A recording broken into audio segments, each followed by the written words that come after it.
11h24. Bom dia para você ligado comigo, para você sintonizado. E agora eu vou bater um papo legal por aqui. Estou recebendo nos estúdios aqui da Biguaçu FM o doutor Adriano Luiz, ele que também é vice-presidente da Câmara Municipal aqui da cidade de Biguaçu. E nós vamos falar de um tema bem interessante, de um tema bem legal que está sendo falado muito na mídia, tem muita gente preocupado, tem muita gente que está aí, de repente, sem entender, né? Porque as pessoas falam muito, mas poucos aí também deixam uma explicação, deixam algo bem claro, né? O coronavírus, né? O que sabemos, o que esperar, o que é isso, essa infecção respiratória, né? E foi decretado aí pela Organização Mundial de Saúde também uma emergência internacional, até porque ele iniciou lá na China. E o doutor Adriano Luiz está por aqui. Bom dia, doutor, prazer recebê-lo aqui. O senhor também que vem na pessoa de vereador, presidente, vice-presidente da Câmara Municipal. Bom dia. Opa, bom dia, Fernando. Bom dia a todos os ouvintes da Biguaçu FM. Na realidade a gente sempre assusta, né? Então qualquer infecção, principalmente viral, né? Então que está em voga hoje, que a infecção ainda não foi declarada uma pandemia, né? Então são infecções em vários países. Hoje a gente já tem registro de casos em mais de 23 países, né? Então originou-se na China, né? Em Hubei, na província chinesa, e já temos aí mais de um mês de infecção, de pandemia, e temos aí em torno de mais de 30 mil casos notificados, com mais de 300 mortes. Então é um vírus ainda que a gente não tem uma transmissão natural de animal para homem e nem de pessoa para pessoa. Então isso já ocorreu outras vezes. Então normalmente acontece uma mutação nesse vírus. Então ele tradicionalmente ele acomete mais animais. Então pode estar em morcego, pode estar em camelo, pode estar em gato, certo? Mas esses coronavírus, assim, tanto o 209nCoV como o MERS, a origem provável, a origem dele é realmente morcego. Certo. Então tem relatos aí no início da epidemia, da epidemia ter relacionado com o mercado em relação ao consumo de sopa de morcego, ao consumo de cobra que comeu morcego. Então tem todas essas linhas para se identificar realmente a origem do vírus. O que se sabe é que teve os casos iniciais estavam relacionados a esse mercado, mas depois teve casos que não teve nada a ver com o mercado. Então isso ainda está sendo avaliado. Então a forma de transmissão, então ele é um vírus, né? Então, coronavírus, da família do beta-coronavírus. Então, a forma de transmissão ainda está sendo avaliada, mas está se usando a mesma forma de transmissão do quadro respiratório do MERS, né? Da pandemia passada. Então, considera que a transmissão de pessoa para pessoa seja principalmente da forma respiratória, através das gotículas, né? Então, a gente já tem bastante experiência em relação à questão da transmissão respiratória, principalmente com o vírus H1N1. A gente teve a pandemia de 2019, a gente teve ações aqui no município. Então, a gente está considerando realmente como que a forma da transmissão seja por gotículas. Então, é importante que a gente fale, mais de 80% dos casos hoje no mundo está relacionado à província de Hubei, né, na cidade de Wuhan. Então, ainda não foi decretado a situação de pandemia, decretada a situação de emergência. Certo? Então, no Brasil também a gente tem, já foi decretada há uns 3 dias atrás essa situação de emergência. Para que as pessoas possam assim, entender, doutor, aqui no Brasil nós não temos nenhum caso. Então, na América Latina, nem na África, não foi registrado ainda nenhum caso de paciente. Já teve, então hoje tem, estava dando uma olhada em torno de 9 suspeitos, né? Mas todos os suspeitos que desde o início da epidemia foram descartados, né? Então, a Organização Mundial de Saúde, ela desenvolveu já um teste para detecção, né? Então, que é um teste que a gente vê a questão da coleta do suave nasal e do suave oral, e aí através da amplificação de cadeia de polimerase a gente identifica o vírus. Então, aonde que se faz esse exame no Brasil? Então, tem 3 centros que fazem esse exame: Porto Alegre, São Paulo e no Rio de Janeiro. Então, em Santa Catarina a gente está fazendo.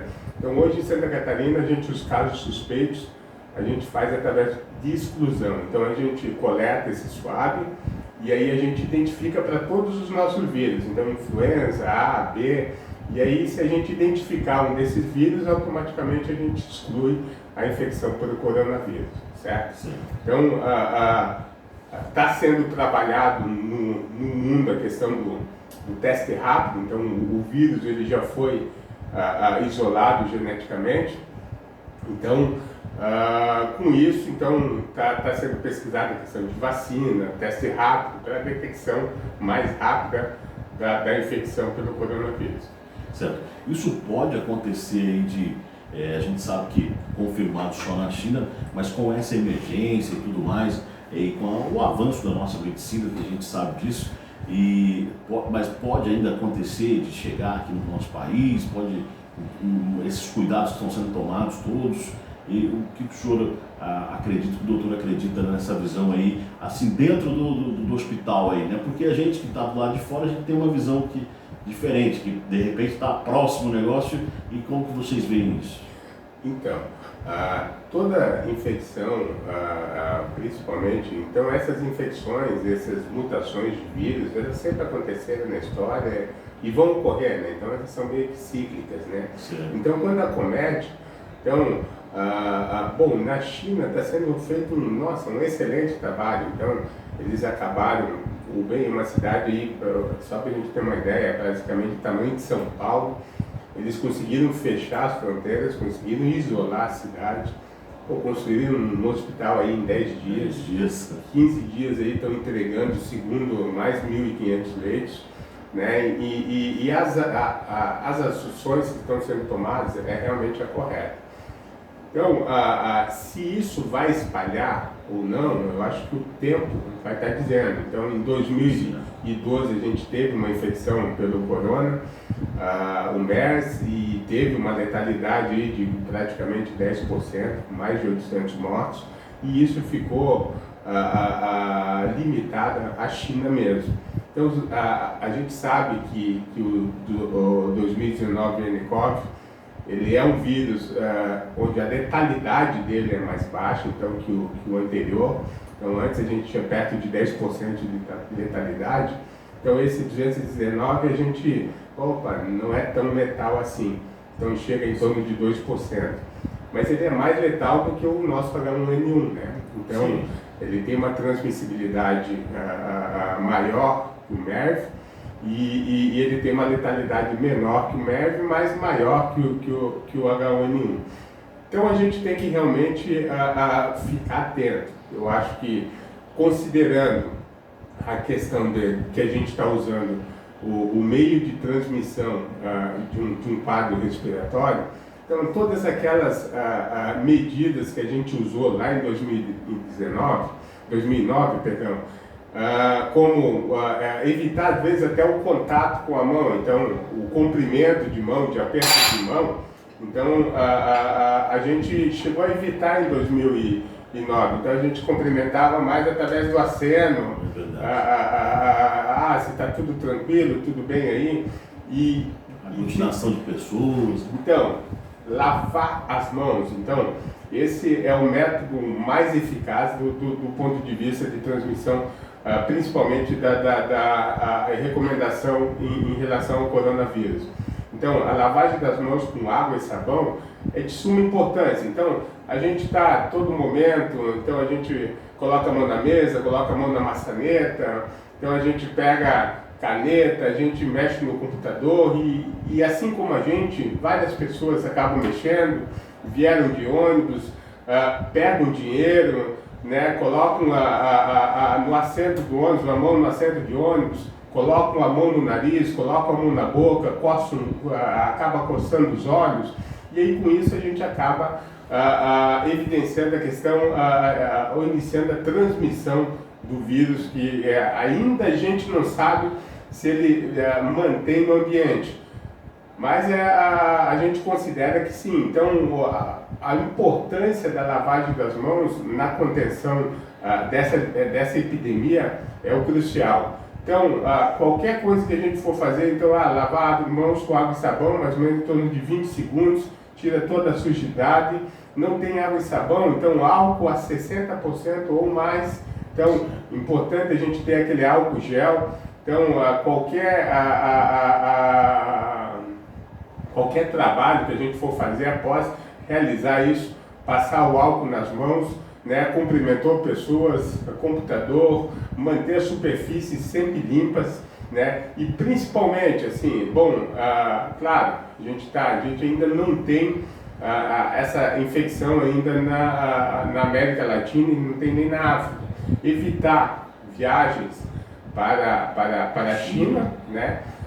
Evitar mais para frente, a gente pode ter casos confirmados, pode, então evitar o contato com essas pessoas que viajaram, que voltaram da China e que tenham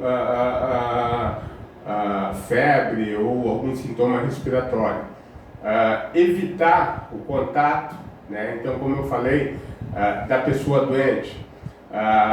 Lavar as mãos, evitar colocar a mão no olho, evitar colocar a mão no nariz, evitar colocar a mão na boca e principalmente, se você estiver doente, você use máscara. Então, a gente vê na China, se a gente vê todas as filmagens de Wuhan, a cidade de nível de São Paulo praticamente deserta. Então, todo mundo em casa. Então, a gente tem que ter essa consciência. Então, uma coisa que a gente não tem, e às vezes não é o hábito do nosso povo do Brasil, ficou doente, tô com tosse, tô com gripe, usar máscara. Para quê? Para evitar que eu transmita para outras pessoas. Então, isso a gente não tem esse hábito. Então a gente tem que começar a ter, então, infelizmente a gente tem que aprender nessas horas. Então, ficou doente, usa máscara. Então, consegue ficar em casa? Então, fica em casa. Então, às vezes, mas o meu trabalho, como é que eu vou explicar pro patrão, como é que eu vou ter o afastamento? A gente já está... Então, tem uma preocupação aqui em Biguaçu, então a gente já está conversando com o secretário Daniel, que ele está preocupadíssimo com a possibilidade da chegada dessa pandemia. Então, a gente já está tomando medidas para que a gente, se ela chegar, Biguaçu vai estar preparado para isso. Muito bem, nós vamos fazer um intervalo rapidinho aqui, doutor, e daqui a pouco eu quero que o senhor volte falando sobre isso, sobre Biguaçu, para as pessoas do nosso povo, né, se tranquilizar também e saber que o nosso o poder público está trabalhando em prol da saúde do nosso município. Eu volto daqui a pouquinho, um rápido intervalo. Muito bem, de volta por aqui, faltando 20 minutinhos para as 11 da manhã. Eu estou recebendo aqui hoje o doutor Adriano Luiz, ele também vereador do nosso município, e nós estamos falando aí sobre o coronavírus. Doutor, como nós estávamos dando continuidade, nós estávamos falando em relação aí ao nosso município, né? O doutor estava dizendo que o secretário está preocupadíssimo e existe já uma movimentação por aqui. Vocês têm mantido conversas, trabalhando juntos? Já estamos realizando o plano de contingência, né? Então, a questão do serviço de infectologia ali do município, assim como a direção clínica médica do município e o secretário, a direção de enfermagem, a gerência de enfermagem, nós estamos realizando um plano de contingência né? Então há 8 mãos, né?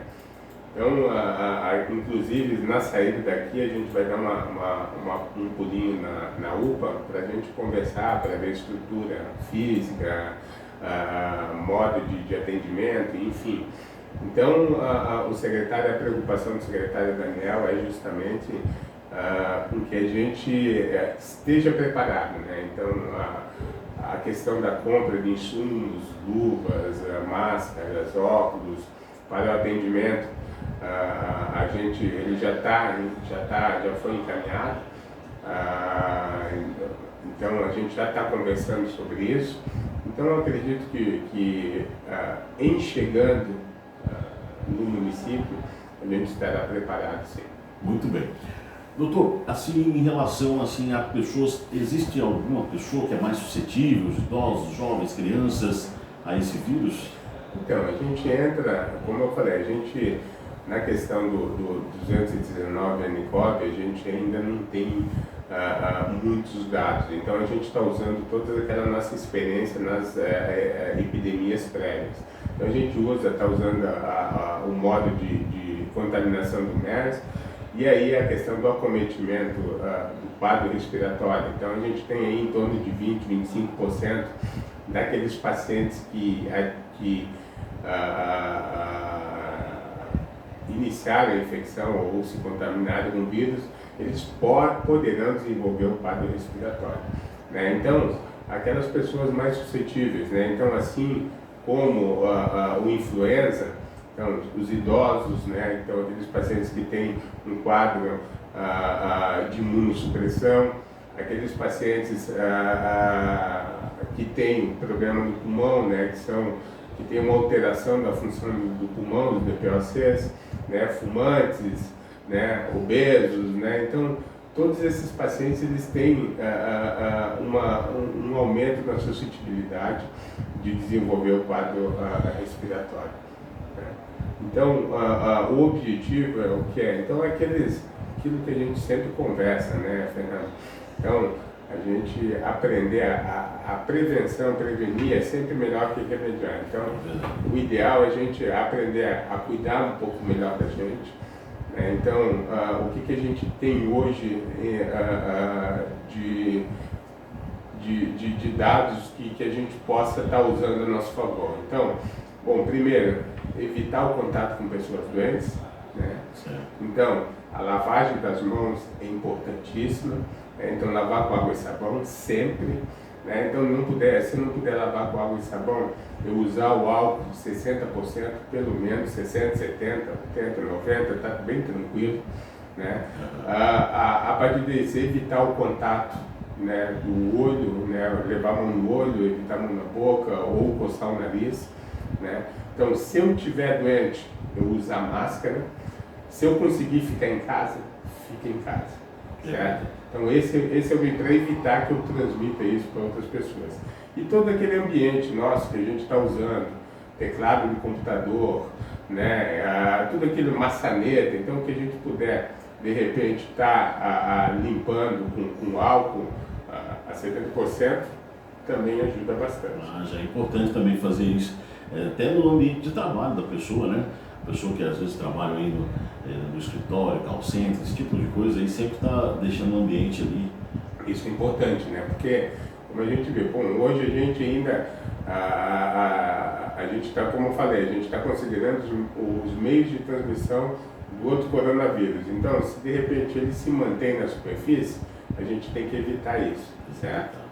E outra coisa, outro detalhe, por exemplo, uma pessoa que tem lá algum tipo de doença, vamos supor, diabetes, esse tipo de coisa, ele tem que redobrar aí os cuidados? Como que é, doutor? Então, como a gente falou, então todas essas pessoas que têm alguma doença de base, né? Então, diabetes, hipertenso, né?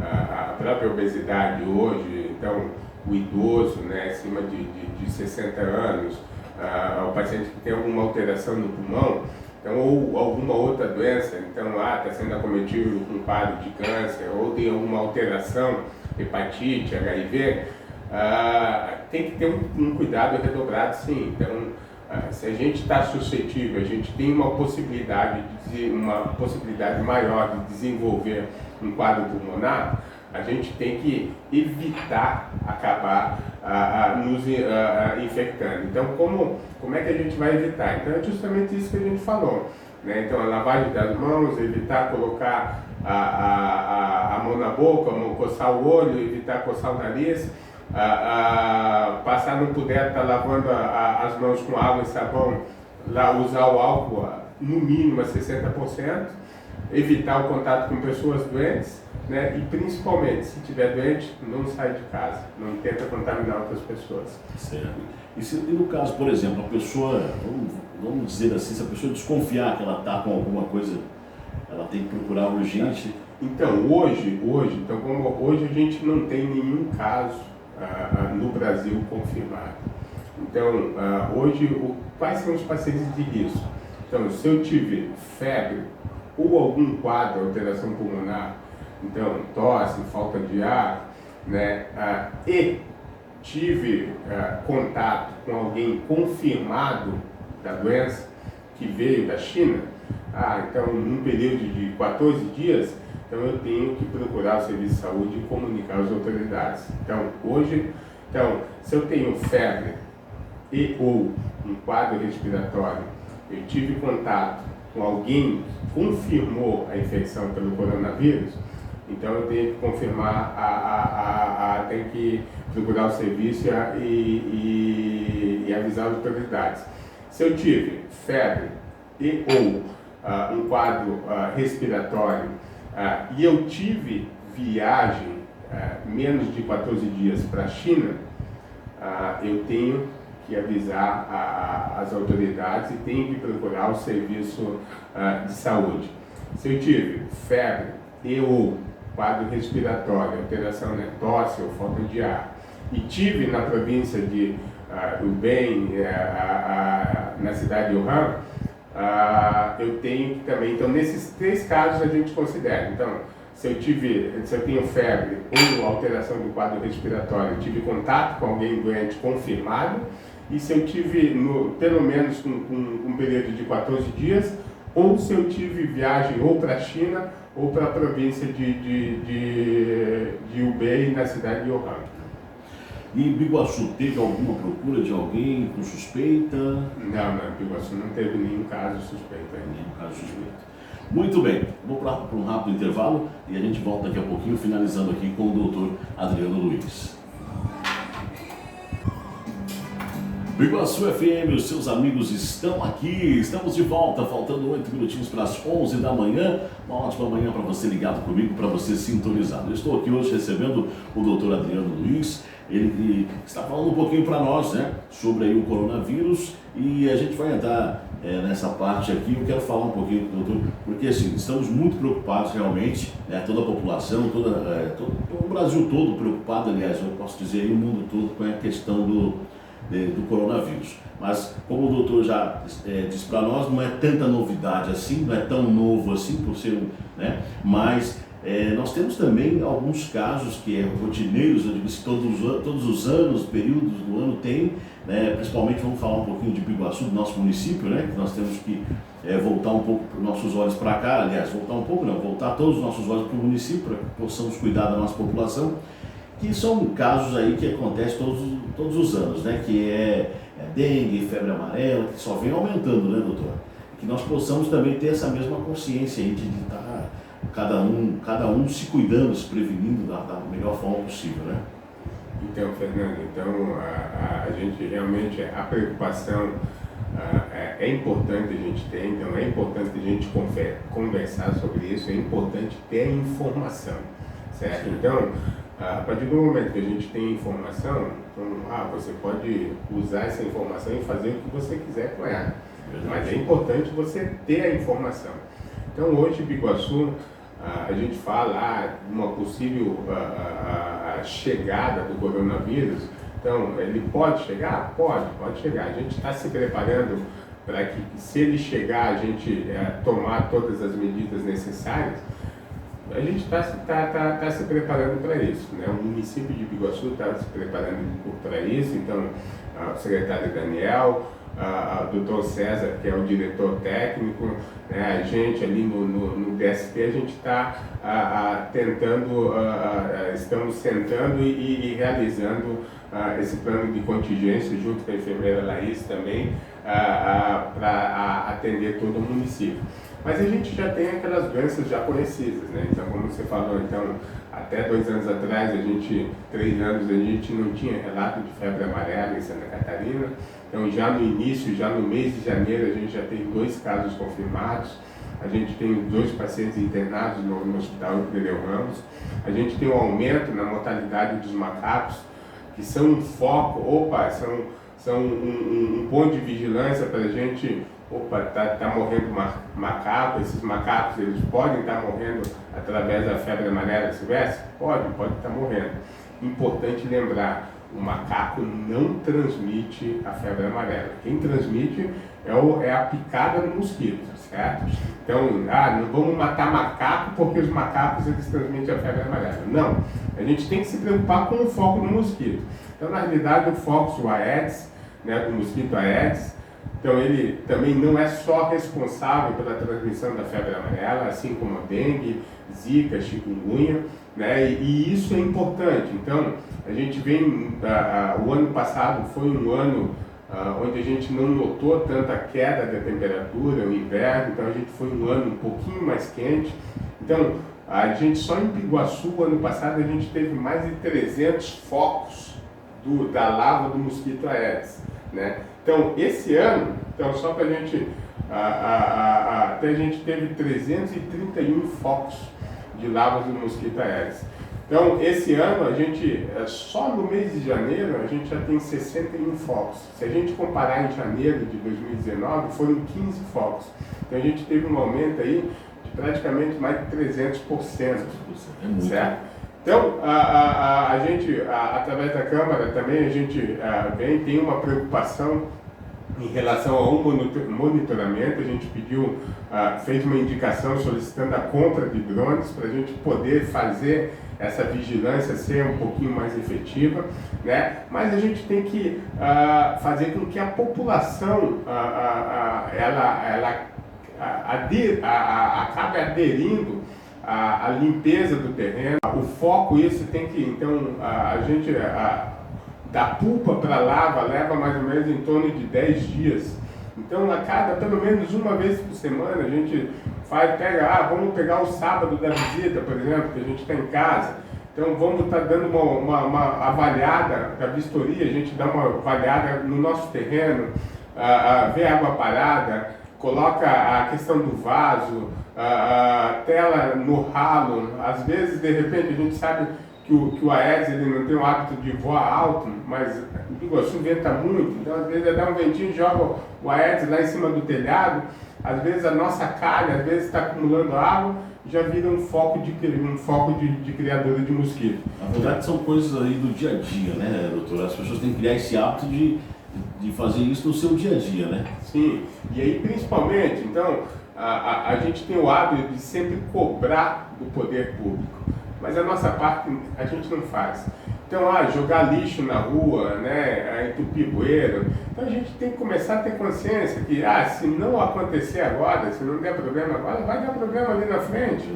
Então, de repente esse pneu que a gente acaba descartando, acaba acumulando água, acaba tendo um foco de criador de Aedes, e aí esse Aedes, ele percorre em torno de 200 metros. Então, não basta eu fazer a minha parte e os meus vizinhos acabarem não fazendo a parte deles. Então a gente tem que acabar unindo todo o bairro, né? Então a gente sempre fala, vamos mudar, de repente ter alguma mudança, melhorar o mundo, mas vamos começar pelo nosso armário. Então vamos começar pela nossa casa, pelo nosso quintal. A gente terminou o nosso quintal, vamos para a nossa rua. Então vamos ter um raio de 200 metros, então vamos focar, de repente todo sábado, a gente ter o hábito de a gente reunir, de conversar com a vizinhança e já aproveitar isso e já fazer essa vistoria nesse perímetro aí, que é de suma importância para a gente evitar o criador do mosquito. E que está aí, então a gente já tem o vetor, então a gente só precisa de uma pessoa doente. Então, a partir do momento que a gente tiver uma pessoa doente, o mosquito a gente já tem. Então, esse mosquito acaba picando, a transmissão, a questão da doença é bem rápida, certo? Então, a gente tem que ter medidas de prevenção, a gente tem que estar realizando medidas de prevenção. E o importante, falando em relação a isso, principalmente questão de cuidar dos quintais e tal, às vezes as pessoas ficam naquela esperança, esperando, na verdade, vir ali o mutirão da prefeitura, dos órgãos públicos para fazer aquele trabalho, né? E realmente aquilo que o doutor colocou é de grande importância. Vamos cuidar do quintal, vamos conversar com o vizinho da direita, o vizinho da esquerda, vamos começar a se unir e cuidar da rua.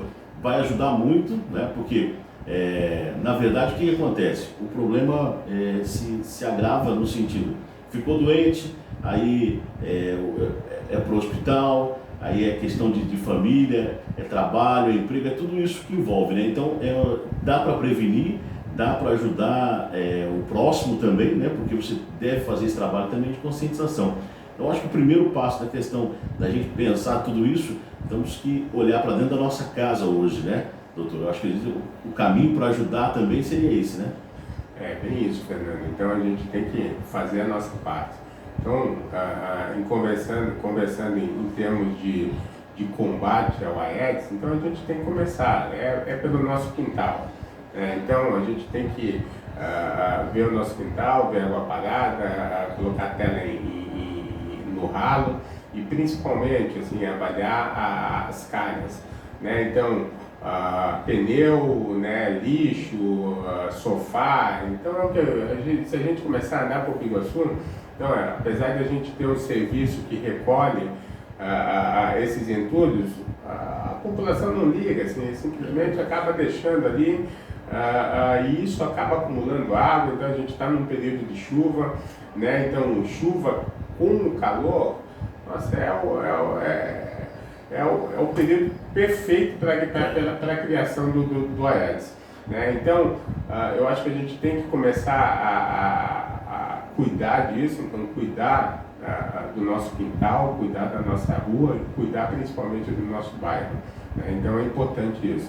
E depois, junto com isso, então aí vem todas aquelas, então a questão de medidas de prevenção. Então a gente estava conversando, então tem aquelas populações que elas de repente vão ser mais suscetíveis à questão do quadro respiratório, da síndrome da angústia respiratória. Isso acontece também no H1N1 e é importante também no coronavírus. Também tem a decisão do Ministério de estar avaliando em antecipar a vacina do H1N1. E aí a gente tem um outro fator, que daí tem uma galera aí que acaba sendo contra as vacinas. Não, vacinas serve que gera câncer, vacina gera autismo. Então, hoje tem vários trabalhos mostrando que não tem nada, que não tem nenhuma relação do autismo com a vacina, não tem nenhuma relação de autismo com câncer.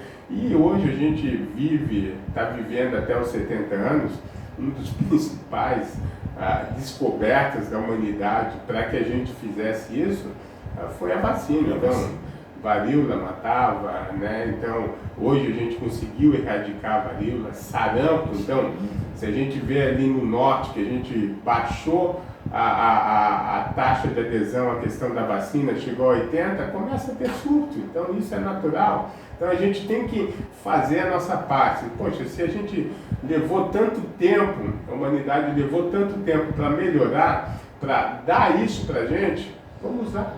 Vamos usar isso a nosso favor. Tá aí, eu estou conversando com o doutor Adriano Luiz. Doutor, suas considerações finais, quero que o senhor deixe aí. Primeiramente, quero te agradecer, né? Agradecer pela disponibilidade de poder vir aqui, esclarecer esses assuntos importantes, que é o coronavírus, que hoje a população ouve muito, mas saber tranquilizar o nosso povo, né?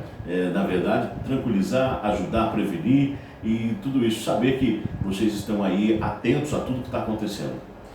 Então, eu acho que essa questão de tranquilizar, Fernando, eu tenho um ditado que o medo deixa a gente vivo. Né?